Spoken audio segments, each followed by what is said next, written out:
అందరికీ నమస్కారం. ఈరోజు మనం పరిశీలన చేసే యోగం పేరు చామర యోగం. చామర యోగానికి సంబంధించిన 2 శ్లోకాలు ఇవి. వీటి యొక్క భావం ఏమిటంటే, ఉచ్ఛస్థుడైన లగ్నాధిపతి కేంద్రమున ఉండి గురువునిచే చూడబడిన లేదా 2 శుభగ్రహములు లగ్న సప్తమ నవమ దశమ భావములందున్న చామర యోగము. ఈ యోగ జాతకుడు దీర్ఘాయుష్మంతుడు, పండితుడు, రాజవంద్యుడు కానీ వక్త కళావేత్త కానీ అయ్యేటువంటి అవకాశం ఉందని ఈ చామర యోగంలో చెప్పబడి ఉన్నది. ఈ చామర యోగంలో 2 సూత్రాలు చెప్పబడి ఉన్నాయి. ఒక్కొక్క సూత్రాన్ని మనము విడివిడిగా విశ్లేషణ చేసి ఉదాహరణల ద్వారా పరిశీలన చేద్దాం. మొదటి సూత్రం ఏంటంటే, ఉచ్ఛస్థుడైన లగ్నాధిపతి కేంద్రమున ఉండి గురువునిచే చూడబడిన చామర యోగము. ఇక్కడ మనం ఒక ఉదాహరణ తీసుకుందాం. లగ్నం వచ్చేసి మేషలగ్నం. లగ్నాధిపతి కుజుడు అవుతాడు. కుజునికి ఉచ్చక్షేత్రము మకరం అవుతుంది. ఈ యోగంలో చెప్పబడినటువంటి విధంగానే కుజుని ఉచ్చక్షేత్రంలో వేయడం జరిగింది. అదేవిధంగా లగ్నం నుండి మనము లెక్కిస్తే అది దశమ కేంద్రం అవుతున్నది.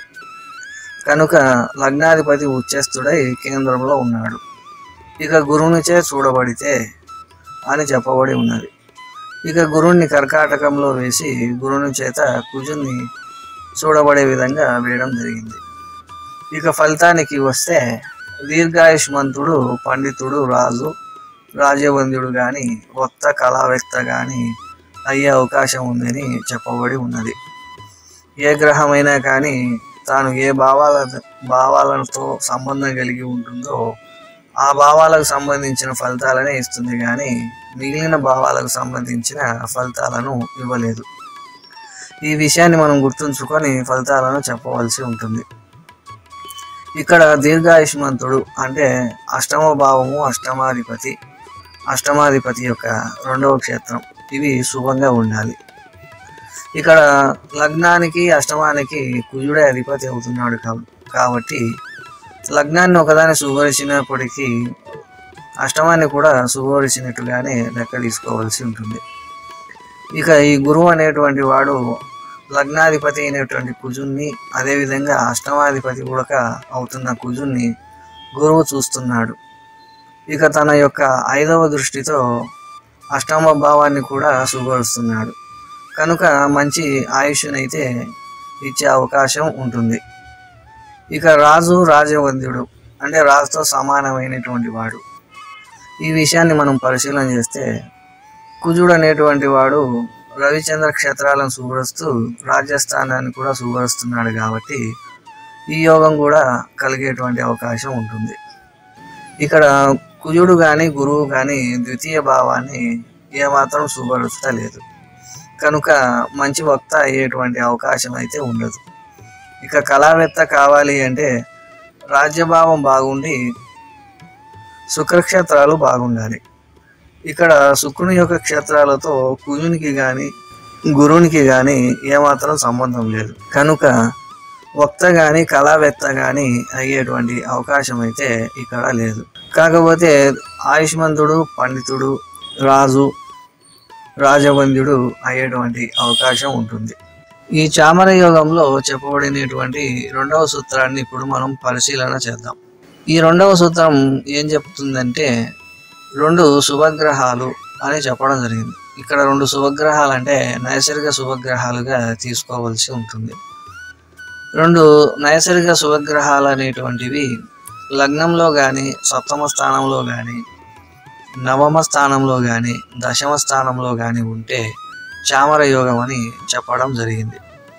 ఇప్పుడు మనం ఉదాహరణగా పూర్ణచంద్రుడిని మరియు శుక్రుని తీసుకోవడం జరిగింది.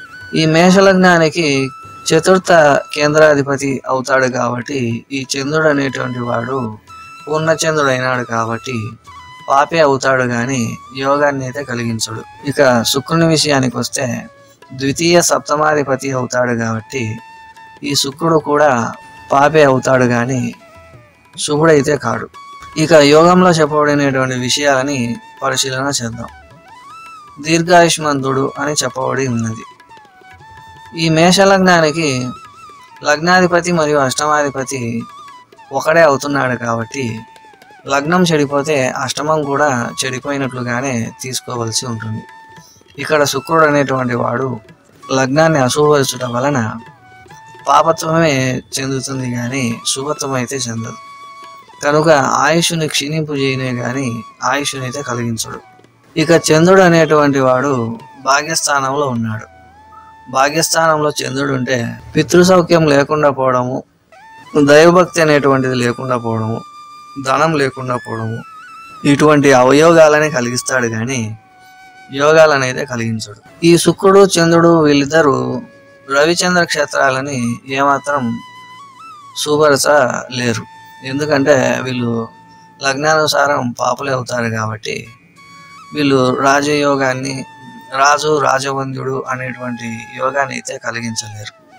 ఇక వక్త అనేటువంటి విషయాన్ని మనం పరిశీలన చేస్తే శుక్రుడు అనేటువంటి వాడు ద్వితీయ సప్తమాధిపతి అయి పాపి అయి తన యొక్క సప్తమ స్థానంలో ఉండుట వలన ఇతను వక్త అయ్యేటువంటి అవకాశమే ఉండదు.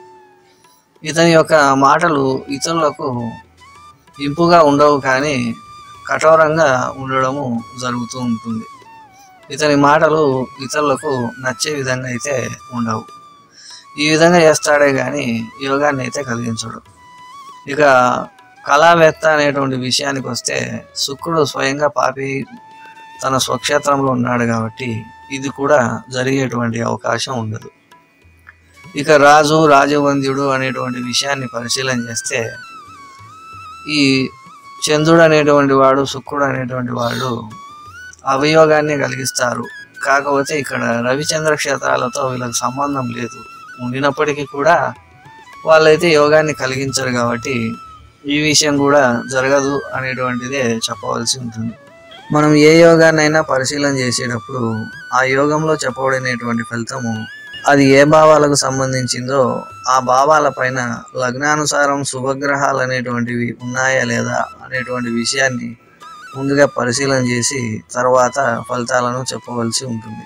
యోగంలో చెప్పబడినటువంటి సూత్రము మరియు ఆ యోగంలో చెప్పబడినటువంటి ఫలితము ఒకదానికొకటి సంబంధం లేకుండా ఉండే అవకాశాలు కూడా ఉంటాయి.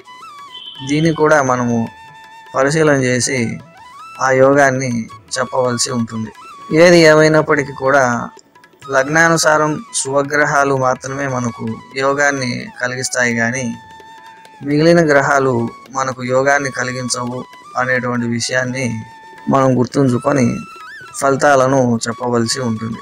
ఏ గ్రహమైనా కానీ తాను ఏ భావాలతో అయితే సంబంధం కలిగి ఉంటుందో ఆ భావాలకు సంబంధించిన ఫలితాలను ఇస్తుంది కానీ ఇతర భావాలకు సంబంధించిన ఫలితాలను ఆ గ్రహం ఇవ్వదు అనేటువంటి విషయాన్ని కూడా మనం గుర్తుంచుకొని ఫలితాలను చెప్పవలసి ఉంటుంది. ఈ వీడియో మీకు ఉపయోగపడుతుందని ఆశిస్తున్నాను. తర్వాత వీడియోలో ఇంకొక యోగాన్ని పరిశీలన చేద్దాం. అంతవరకు సెలవు. నమస్కారం. ఈ వీడియో నచ్చితే మా ఛానల్ని లైక్, షేర్, సబ్స్క్రైబ్ చేయండి.